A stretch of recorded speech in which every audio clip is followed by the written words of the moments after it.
21. With the last of the power he had drawn from Khan's sanctum, Zael had managed to send himself and the golems to the very cavern in which he had so recently been imprisoned. The necromancer had dared not attempt another similar spell, such magic risky at best, and, under the circumstances, more foolhardy than helpful. From here on, it had to be with the aid of spells he knew well, no matter how that might limit him in the long run. In truth, the necromancer did not expect to reach his goal unhindered, or possibly to reach it at all. Captain Dumont had suspected the truth. Zael fully intended to sacrifice himself if it meant that the two mercenaries who had managed to reach their own goal. Only one key had to be removed before the sun rose, and the one atop Ymir would serve as well as any. Zael had done everything he could to draw the attention of their foe, leaving a trail of sorcerous residue any competent wielder of power would notice, much less trace. That alone might not perhaps have sufficed, but the necromancer's companions surely erased any chance that Khan might turn his gaze elsewhere. Surely with his might the ruler of Ure would seek out his prey, beginning with the so simply detected spellwork of Zael, then through the arts, divining that the Rathmanian did not travel alone. The other two followed docilely along, almost like puppies trailing their mother. They wore determined expressions, but only because Zael desired such from them. It would not do for Khan to arrive only to see that the two figures stared like empty-minded zombies. That would give away the truth much sooner than Zael hoped. Every second extra granted to the captain and his comrade meant greater hope of success. With the aid of a makeshift version of his original magical strand of rope, they quickly descended deep into the mountain's belly. The necromancer led each segment, showing the golems how it should be done. Tied to his blood, they could repeat his actions exactly. The only danger other than their adversary remained any need for independent action. If they had to act for themselves, they risked falling and shattering. "Are you sure of this?" asked Humbart as they drew nearer and nearer to their goal. "Maybe you went after them instead." That had occurred to Zael early on, but the pale spellcaster had not wanted to speak of such disastrous turn of events. He would surely come after me first, for fear that with my skills I would be the most logical threat. Aye, but logic might not have to do with it, eh? We shall hope for the best, Humbart. The skull did not reply to that. Answer enough in many ways. Yet the deeper they descended, the more the concern grew. Had Lord Khan ignored the obvious and instead discovered the trail of the mercenaries? Had he recognized the necromancer's ploy with the golems from the very start?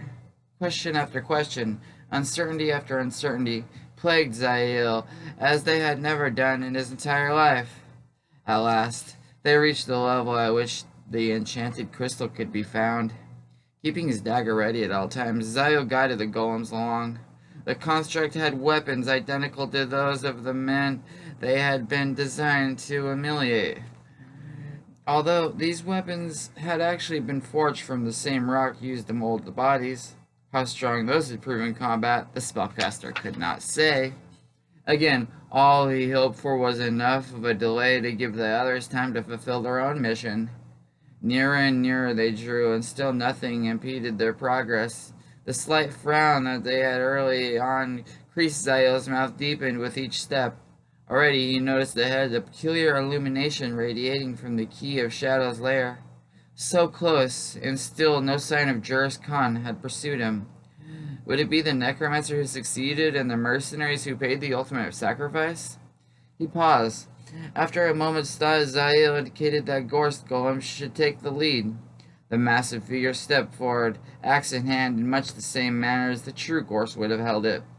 Every movement spoke of the fighter, a sign of how well the necromancer's quick spell had worked.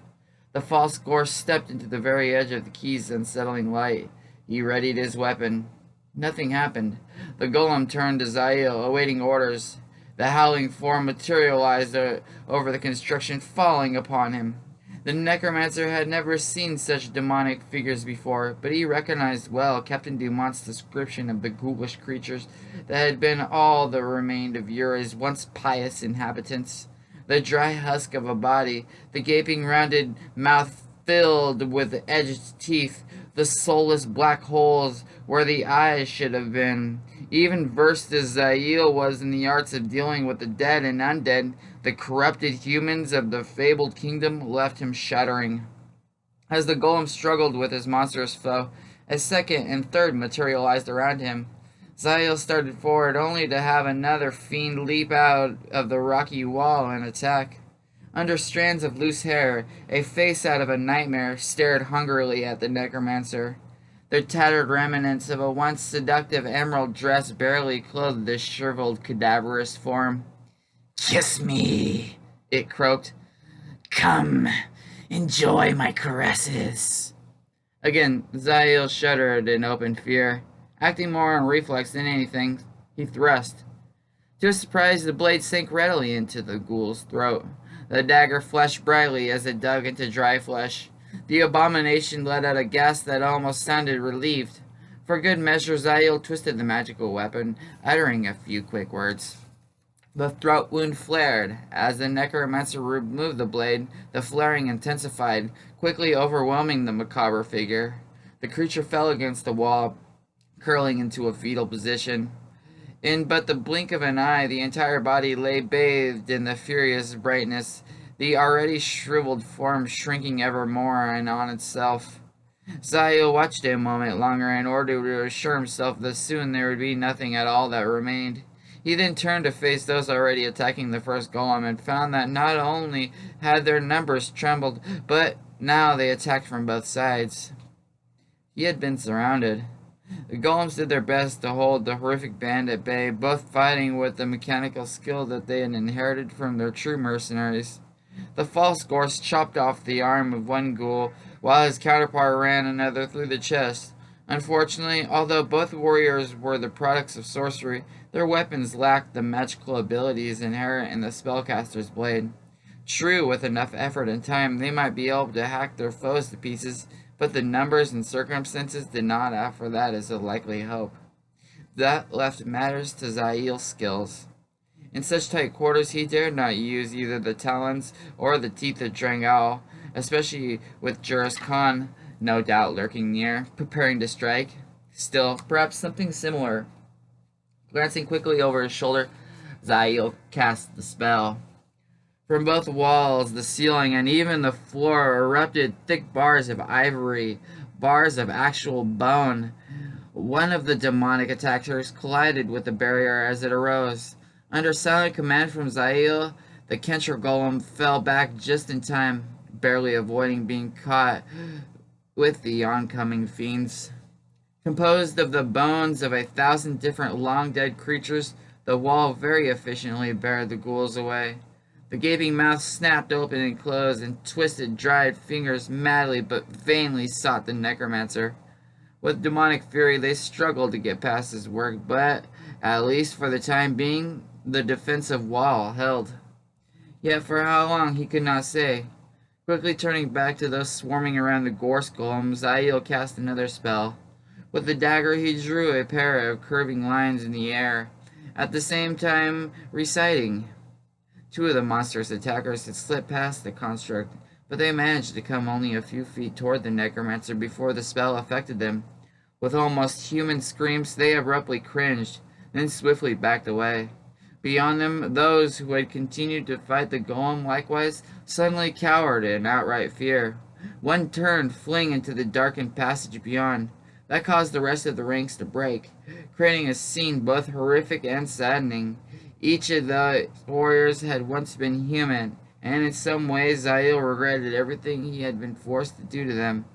They had not been at fault. Rather, they had been betrayed by the one they had most trusted, most revered, Lord Juris Khan. With the golems keeping guard, Zael pushed on to the chamber of the key. Whether or not his companions survived, at least one of the crystals had to be removed or shattered.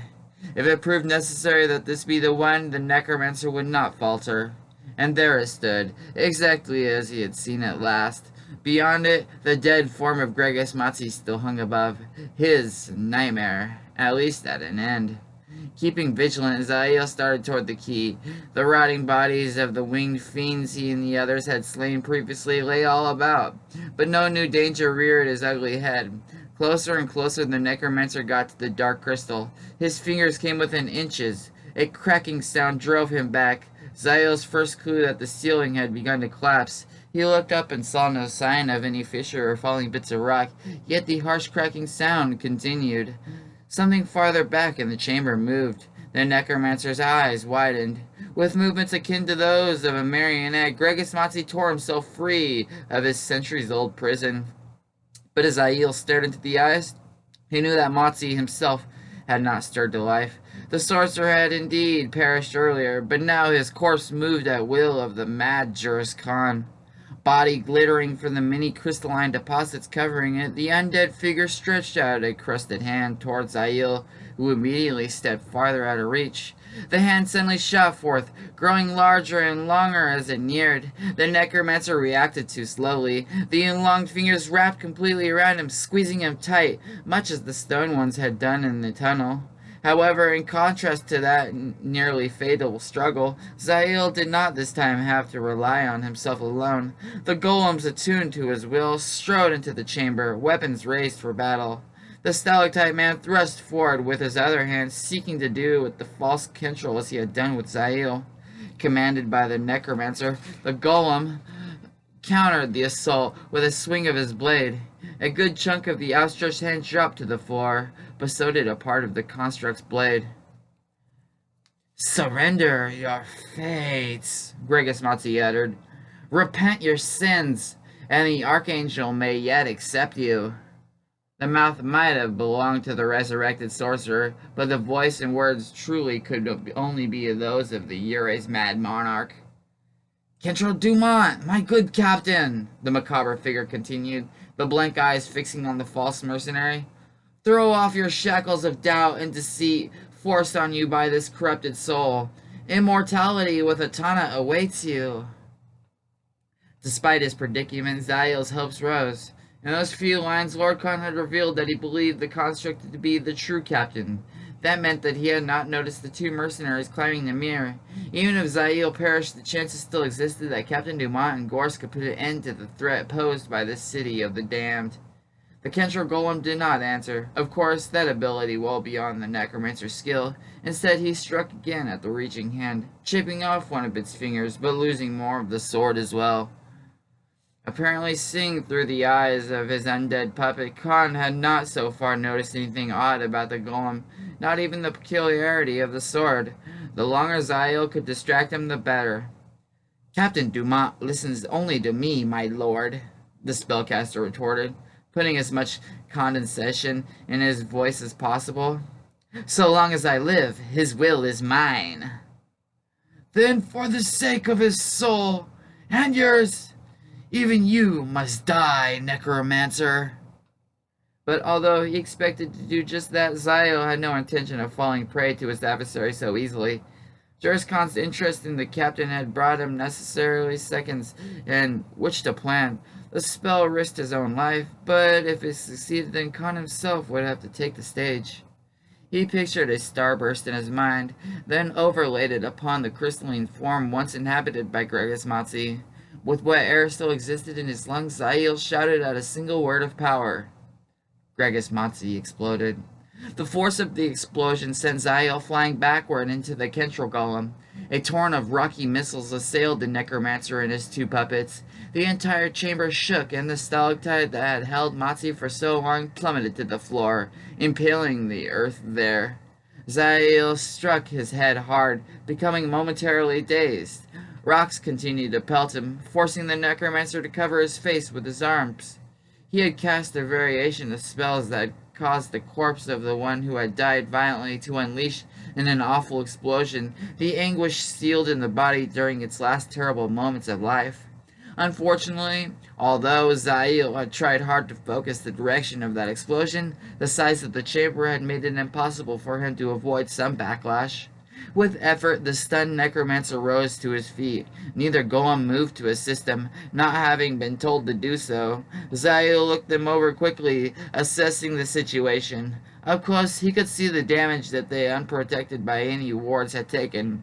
Portions of each face had been completely obliterated, and chunks of rock had been broken off from the torso and limbs. Several vicious cracks now spread across both fingers, hinting of further instability. There are no depths of evil in which you will hesitate to go there, necromancer.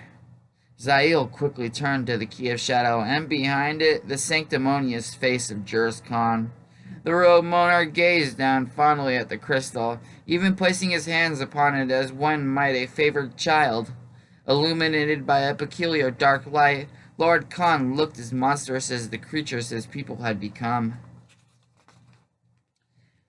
To take a man's body, to destroy the house in which his soul had resided so crassly, so without care, truly your corruption is irrevocable. It proved tempting to remind the robed figure that he had seen no fault in seizing control of Grigus Matsi's corpse for himself, but Zael suspected that Jurus Khan would have a ready rationalization for anything he did. In his own mind, however, the Lord of Ure acted. He did so with the blessing of this not-so-heavenly archangel of which he always spoke. I am afraid, Zael's former host went on, that your soul, there is only the pits of hell. The eyes began to shift to Kentril Golem. But for the good captain and his friend, perhaps there still might be some hope. In the dim light, Khan had obviously not noticed the flaws and breaks in the two figures. Realizing that he still had a chance to stall the other a little longer, Zael immediately leapt forward, brandishing the gleaming dagger. If I am going to the pits of hell, then I shall take you with me, he shouted. Jurus Khan reacted exactly as he hoped, turning away from the constructs and focusing all his attention on the necromancer. A wave of black light erupted from the key, striking at Zael. He barely raised a magical shield in time. Still, the force with which the black light hit him sent the spellcaster flying against the wall. Zael let out a scream as the pain of the collision jarred every bone in his body. Captain Dumont! The robed figure called out. Step away from him!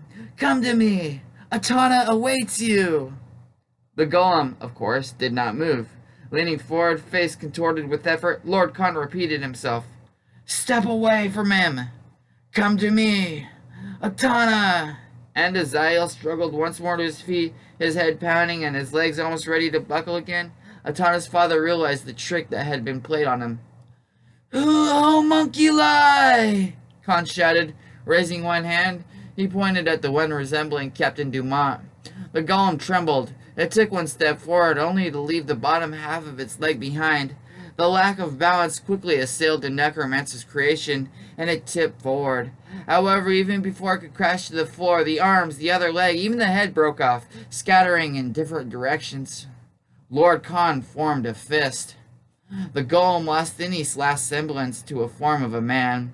A pile of fine dirt and crushed rock spilled over the chamber floor, the only remnants of Zael's cleverly made puppet. Zael had not thought it possible for his adversary's countenance to grow any more grim, but the expression Jurus Khan wore now caused even the stalwart spellcaster to regret standing so near. The mountain top! Lord Khan stared at Zael with utter loathing. They're climbing to the top of Namir! Maybe you should go after them. I shall watch the Key of Shadow for you. Do not taunt me! By the Archangel, you are a thing of evil! The necromancer felt his strength returning, albeit slowly. If he could hold on to Khan's attention a little longer, the mercenaries would succeed. The only evil is the one you yourself led into your aid, Lord Khan. You have succeeded in doing what demons and duped summoners failed to do for centuries. You brought eternal damnation to the Holy Kingdom. You corrupted your beloved people. How dare you? Again, the wave of black light burst out of the crystal, but this time Zael was better prepared for it. The attack pushed him against the wall, even made it hard for the struggling spellcaster to breathe, but it did not batter him as before. Under his guidance, the remaining golem suddenly charged forward, swinging the stone axe at both Juris Khan and the stone. Lord Khan redirected his power at the oncoming figure, beating at the false ghost, and sending fragments flying everywhere. The stone giant stumbled, but pressed on, driven toward his goal by the will of Zael. Forced to deal with the two foes at once, Khan's efforts against the necromancer himself flagged ever so slightly. It proved all Zael needed not only to brace himself better, but to a counterattack. He did not seek out the Elder Monarch, however, but rather the key to Shadow. Zael did not know if he had any hope in destroying the artifact, but if he managed to even damage it, so much the better. His greatest concern continued to be the success of Captain Dumont and Gorst. A servant of Rothma devoted his life to the struggle to maintain the balance. If Zael had to give his now, it would only be his duty. He sent forth the teeth of Drang Owl, hoping that one of the missiles would hit its mark. Juris Khan waved his hand, and a shield of gleaming silver protected the key from the horrendous rain of projectiles. The bony missiles went clattering in 100 other directions, some of them even turning back upon the necromancer. Grating his teeth, Zael dismissed the projectiles. As he did, his last golem finally crumbled, the teeth finishing what Khan had begun. Spawn of Diablo! The towering lord stepped in front of the protected crystal, seeming to grow even larger in the process. His eyes burned as red as those of any demon, an irony considering his opinion of the necromancer. Corrupted so thoroughly by the darkest of the primevals, Juris Khan could not even see his own damnation. Enslaver of souls! Accept your eternal punishment! Would that punishment involve having to listen to more of your preaching, my lord? Zael taunted. His best weapon so far had not been any of his spells or even his golems. Words seemed to affect Juris Khan more than all else, especially those that placed him in anything other than the pious light he shone upon himself. But this time Uri's master did not react as the spellcaster had supposed he would. Instead, Lord Khan shook his head in mock pity and replied, Misguided fool. The evil that corrupts you makes you underestimate the powers of light. I know what you try, and I know why you try it. I try it in order to keep you from assailing my ears with your incessant sermonizing. Again, Juris Khan did not rise to the bait. He chuckled, quietly looking down upon Zael as if the necromancer were little more than a flea-bitten hound. The last desperate weapon of a defeated scoundrel. Your puppets served you better, Master Zael, for they at least fooled me for a short time. They only needed to draw you here, countered the necromancer, where I waited. And you think that you'll keep me here, occupy my time while your companions seek to reach the other key? Do you believe I'd leave it unattended? Atana watches over it. She will see when the mercenaries come, and she will do what is right. Zael allowed himself a slight smile. Even against Kentril Dumont? Now at last he had caught Juris Khan's attention. Atana will see that he doesn't remove or damage the crystal. That is all she needs to do. She wants the captain, my lord. She wants him badly. Your daughter may be persuaded by her desire, her love, even, to hesitate. That may be all he needs. Atana knows her duty, the elder man countered, but his expression hinted otherwise. She'll not betray the work of the Archangel. As he spoke, Khan's hands suddenly cracked with energy. Zael saw that the time for talk had passed. Now, if he hoped to give the captain of Gorse any chance of success, the necromancer had to fight with all of his might. It's time to confess your sins and ask absolution, necromancer. Juris Khan boomed, his face lit up madly by the powers he summoned. And fear not for Atana's heart. She is, after all, her father's daughter, and she will do what must be done, even if it means utterly destroying Kentril Dumont.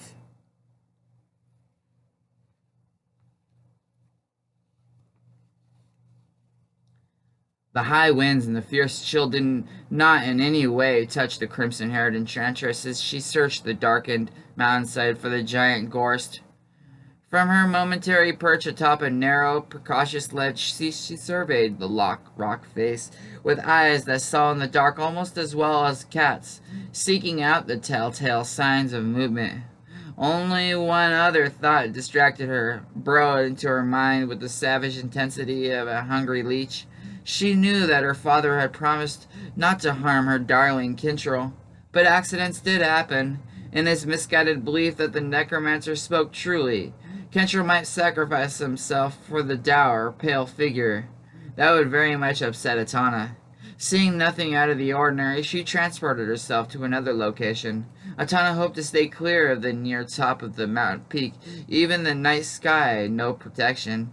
Only the black shadow, the comforting shadow, shielded her from a horrific fate that even the Archangel's gift could not prevent. Her concerns vanished in an instant as she immediately noticed a distant form below. It had to be the giant. Atana prepared to move closer, the better to ensure that her strike would prove fatal the first time. For the sake of her Kentrel, she would make his friend's death a swift one. A second, smaller figure moved into sight. No! She gasped. It could not be Zael, whom she had seen in her father's vision, but neither could it be Kentrel. He had to be with the necromancer. How could he be here? She would have to stop them. She would have to keep them from reaching the key to light. A simple spell would destroy the part of the mountain in which they climbed, and would kill Kentrel. Atana could not do that. There had to be another way to stop them. Yet any attempt to block their path by destroying part of the mountain would also likely slay them. I cannot do it, she muttered. Yet to stand idly by would mean betrayal not only of her father but also of the glorious Archangel Miracotis. Thinking of the Archangel brought both love and fear to Atana. She thought of his wondrous gifts, yet also recalled with fear what had happened when he had entered her mind and soul. Atana never wanted to go through that again. The memory still scarred her soul. She prayed for an answer, and almost instantly her prayer seemed granted as an idea blossomed. Atana could not raise a hand against her beloved, but neither could she betray all her father had sought. Therefore, she would have to place a challenge before her Kentrel, a challenge that would prove whether or not he had truly been worthy from the start. Surely her father and the Archangel would see the fairness of that. Surely they would understand what she did. And if Kentrel did die indeed, well, Atana felt that he, too, would simply have to understand.